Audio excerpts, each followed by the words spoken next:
Michael was a championship hockey player when he was 17, 18. He was in a rock band, he was a singer. Michael grew his hair long. We played football. My husband woke me up. It was about 3 o'clock in the morning, and he said Michael had an accident. We weren't prepared. We got to the hospital, and my husband went in. I couldn't go in, and he just came out and he said, he's not going to make it. He was laying there by himself in the bed, blood coming out of his ears, all over, and there was nobody taking care of him at that point, because I think they all thought he might not make it. His injuries were, his face was purple, blood was coming out of his ears. I went to the chapel to say a prayer. He was just totally ready to leave us, but he fought to stay alive. He was in coma for 4.5 months. We went to Children's Specialized Hospital where he woke up. You do not wake out of coma like you see in the movies. Very, very slow, very slowly. A little of this, a little of that, and you never know where it's going to stop. In the hospital, there was one boy who woke up and they were having cupcakes. And we looked over because Mike was still in coma, and my husband said, gee, if Mike could only eat a cupcake, wouldn't that be wonderful? And that was our goal, just a little at a time. He can eat a cupcake. He can watch TV. We can never look back to the Mike that was there before age 19, because that was a different era. We have to judge him on where he came from the coma, and how hard he worked to get to where he is today. Michael Overmars represents the core, the essence of fighting back. He's made tremendous progress, and sometimes it's hard to see that. You look at Michael and might not see what he has to give. You might not see the progress he's made, but he shows up every day with the courage, desire, and perseverance, which really are the hallmarks of our program. And he has shown, and his family has shown, really what fighting back's all about. The love, the fight, the setbacks, the advances, sometimes measured in very small steps.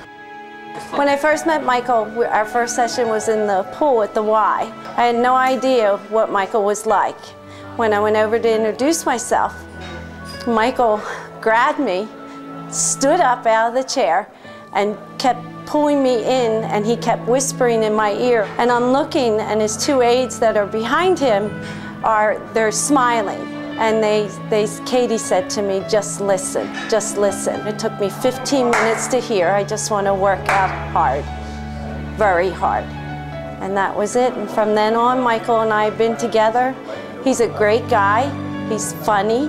He likes to work hard. We met Deb. I could not believe her enthusiasm and how she worked with Michael and just had a rapport that is very rare.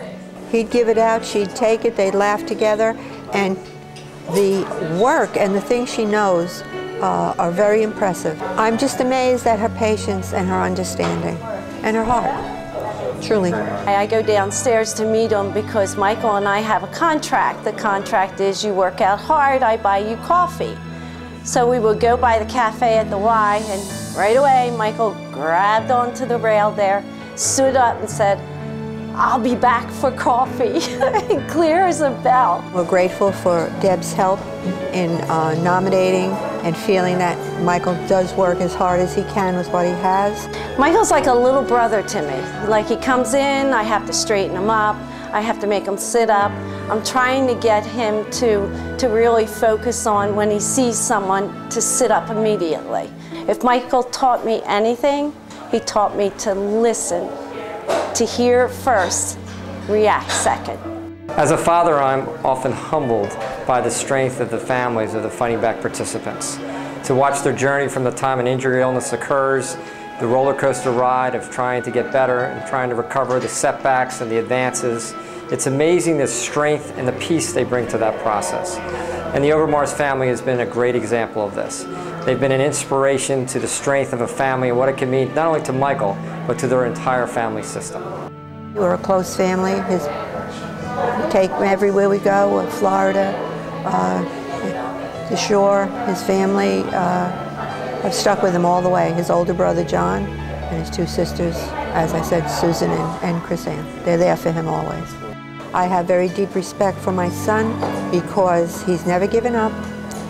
Dressing with one arm, getting his pants on, never asking for help unless he really needs it. I'm amazed by Michael. I'm just amazed how you just keep on going without complaining.